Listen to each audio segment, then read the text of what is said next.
First topic is going to be this show that you do each week it's like a radio simulcast, and there's a segment where they test your football memory. How did that come about? Honestly, I think somebody saw a clip online of Sean McVay doing it, and they asked me if they could try it on a show one time. I was like, that's fine. I mean, it doesn't matter to me. And so we did it, and then they just kept doing it. I think we got the first one right, and then, yeah, it kind of became, people started getting into it a little bit. Why do you think it sort of took off? Because you can watch it on social media now. It's a thing. I don't know. I guess probably hard for people to believe that you could remember, things off small details, but when it's something you do every day, and your job, your profession, the way you support your family, it doesn't seem that abnormal to me, but I guess it feels that way to some people on the outside. How would you describe your football memory? It's pretty good. It's I may sacrifice in some other areas. I can just remember football things. I have always been able to. I can still remember a lot of plays from high school. I can still remember plays from when we were at Texas Tech, East Carolina. A lot of sports like that aren't the same with me. Like, I loved to play basketball and was a decent basketball player, but like remembering basketball sets or like plays or games, like nothing. I mean, nothing. It was hard for me, which is strange because there's only 10 guys on the court. But yeah, football just always was a lot easier for me. Do you have a photographic memory? Not with everything, but I do. I remember more than I don't. We'll put it that way. Okay, you're being modest here. When they do this, is there part of you that the competitor in you comes out? I think as of the later ones I did, at first it was just kind of ha-ha fun. And honestly, the first couple, they tossed me some softballs. I mean, they weren't that difficult. It was maybe a play that was very well-known, or ones that I could get easily. And then as we got them, he started making them a little more difficult, just a normal run on a 2nd 10 in the 3rd quarter on the left hash. And then so you got to really start narrowing at that point. So when they got tougher, I think it's fair to say there was a little bit of a competitiveness there. Sure. So you and Teddy are going at it now. That's right. Yeah, and he's making it tougher as we go on. All right. Can I lob a couple at you? Yeah. Okay. 2019 at Baylor, 3rd and goal at the Baylor 2, 5:25 left in the 4th quarter. Baylor 2 in the 4th quarter, 3rd and goal. That would have been the. Did you give me a hash? It was the pass to Braden Willis. Yeah, play action pass. I was on the left hash. And you remember that. What would the almost 2020 Lincoln Riley tell the 2017 Lincoln Riley? Oh, man. Enjoy it. And I still constantly have to tell myself that.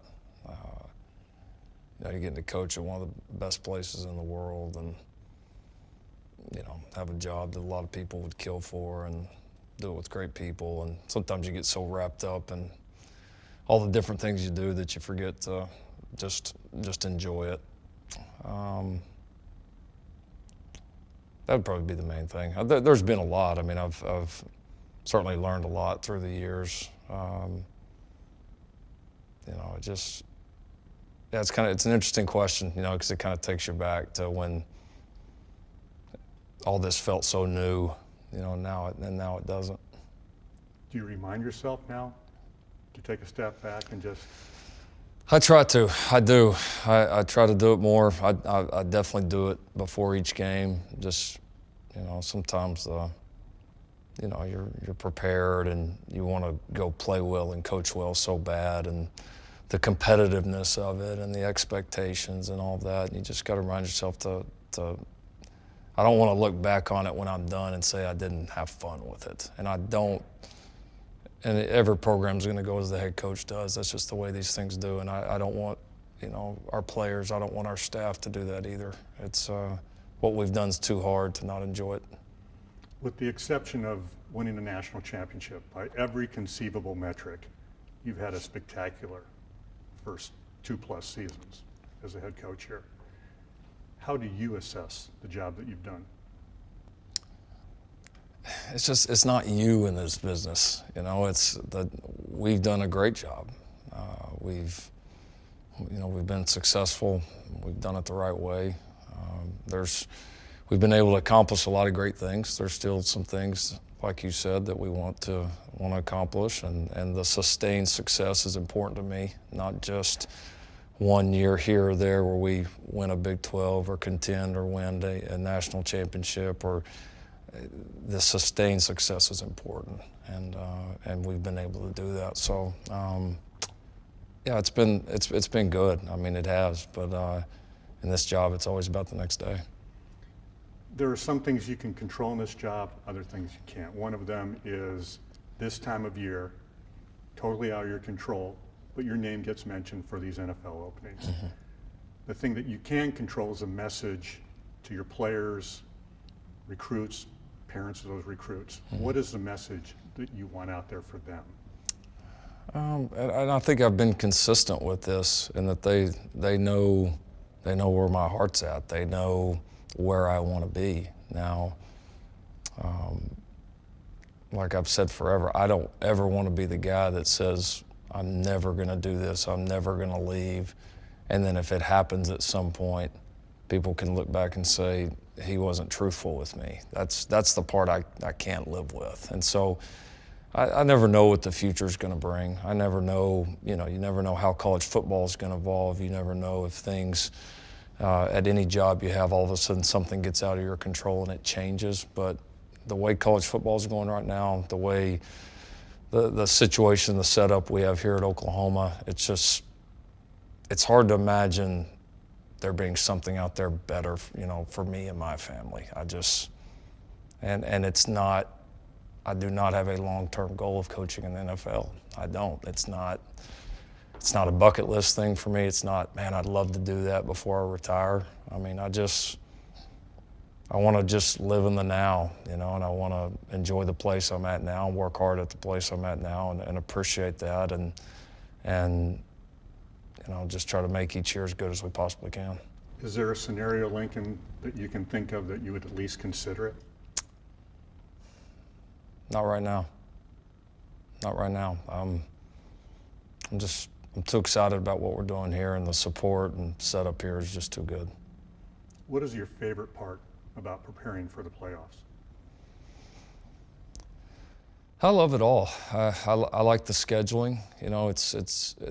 That part's a challenge. It's, in a game week, everybody's got their 5 or 6 days, and, you're going to have subtle differences here and there, but most people do close to the same thing. When you've got, it's almost like training camp or a spring. When you've got a big period of time, there's so many more options to try to do what's best for your team. And what's fun about it for me is what may have been best for the 2017 Rose Bowl team may not be what's best for this team, and finding that out, trying to figure that out and get your team to peak at the right time. And then I've always loved preparing to play great teams, in big games. I mean, that's one of the best parts of this job. The Kansas State loss. We all know what happened, but not a lot of people know that after that, when you guys got back here, Jalen addressed the team. Did he talk to you about that before he did it? We did. I talked to him. I addressed the team after. Had a pretty clear message, and then he and I spent some time. There's a little, I don't know if it's a little kind of secondary training room in the Oklahoma State visitors' locker, so we huddled up back there for a little while after the game and just kind of both vented a little bit, kind of got each other's thoughts on, why we were in that situation, number one, and what we had to do to come out of it. And I think we both knew that we had a team that could make a run, but we both knew that, we were going to have to lead better and just as a team do several things better if we were going to make that run. And And so he mentioned maybe, wanting to talk to the team. And I said, well, guys had started to filter out by then. And so he was trying to think about maybe doing a team meeting when they got back to the facility. I said, no, should just do it right here.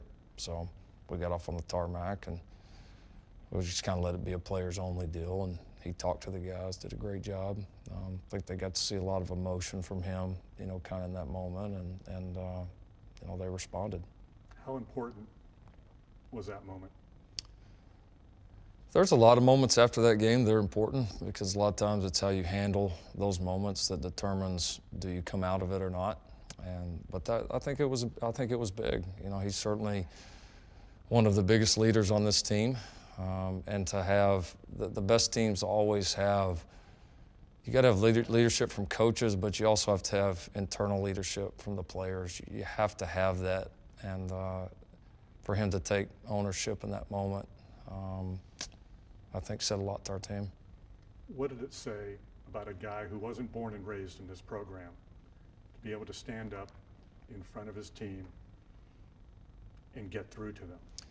That he's all in, and that they know he's all in, and again, you're talking about a guy that's been there, that's been in these big moments. That came here for one reason, that didn't have anything to do with the Heisman Trophy, didn't have anything to do with going to the NFL, didn't have anything to do with any of the accolades, nothing personal, that came here to win, period, and to grow as a player. And our guys know that and respect that about him. How would you describe the LSU offense with Joe Burrow at the helm? Oh, they're very good.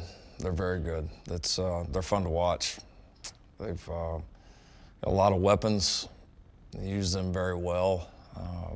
The backs, I think, underrated. Clyde's a really, really good player. Obviously, the receivers have got a lot of attention, and deservedly so. And the O-line's played well, and then obviously Burrow makes them go. He makes a lot of on-schedule plays. But then the plays he makes off schedule, getting out of the pocket, the scrambles. He plays a style very similar to the way Baker played for us, very, very similar. It can beat you from the pocket, but when he gets outside the pocket, he's athletic enough to make you pay, and does a great job keeping his eyes down the field, and it seems like just a huge number of their explosives come from that.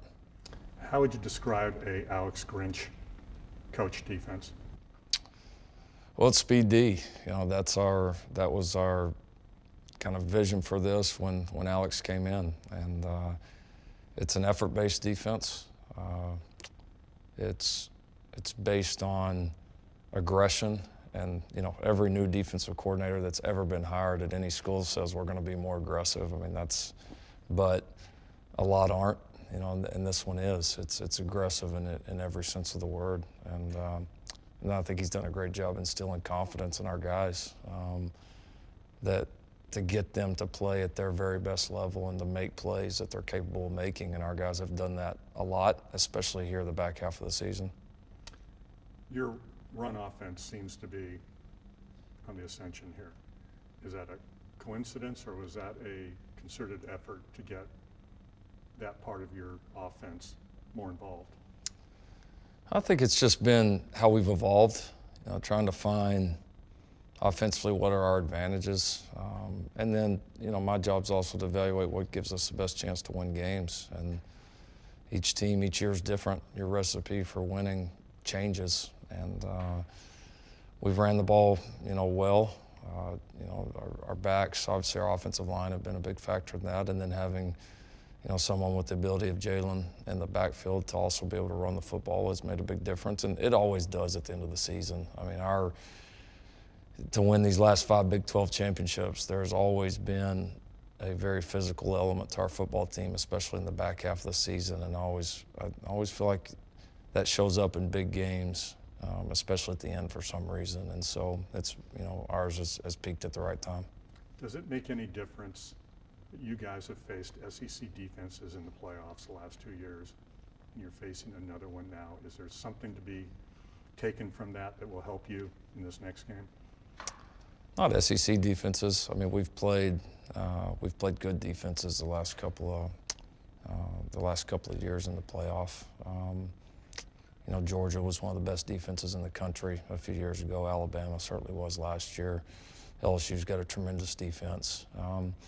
I think in some ways we could be even more prepared because I do believe this is the strongest, from top to bottom defensively, that the Big 12 has been in the last several years. And so we're getting ready to play a really good defense with a lot of really good players, but we just went through a gauntlet of a schedule where we played a lot of really good defenses with really good players. So, I mean, they'll be as talented as we've played certainly this year. But, it's, like I said, I never attribute it to a conference. You've got individual teams and matchups, and this one will be about Oklahoma versus LSU, not a Big 12 versus SEC.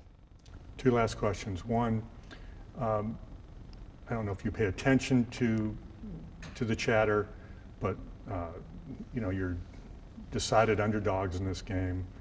People are assuming that LSU is just going to move on. Do you use that as some sort of motivation? Is that something you would talk to your team about? Well, we are going to go ahead and show up. We'll go ahead and kick it off and see. Everybody's going to have their opinions on the outside. A lot of people said, that we weren't going to play great defense here. A lot of people said you can't replace all these offensive players who went to the NFL. A lot of people said you're not going to win the Big 12 this year. A lot of people said you're not going to the playoff after you lose at Kansas State. So it's not the first time we've been told something like that, and I like how our team's responded. So hopefully we can keep doing that. So the answer would be yes. We'll see. Okay. And finally, social media. As a head coach in 2019, how do you use it, and what are you on, and how do you use it?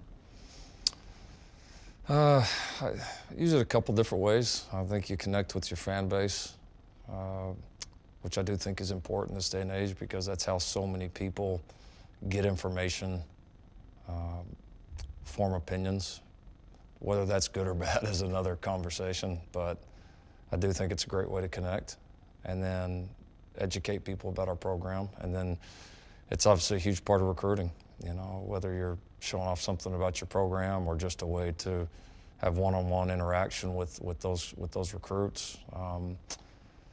Yeah, I'm on it. I mean, I run mine. I run my Twitter. I run my Instagram. Nothing else. And the day I stop coaching, I will burn both of them. Thank you for watching ESPN on YouTube. For more sports and analysis, download the ESPN app, and for live streaming sports and premium content, subscribe to ESPN Plus.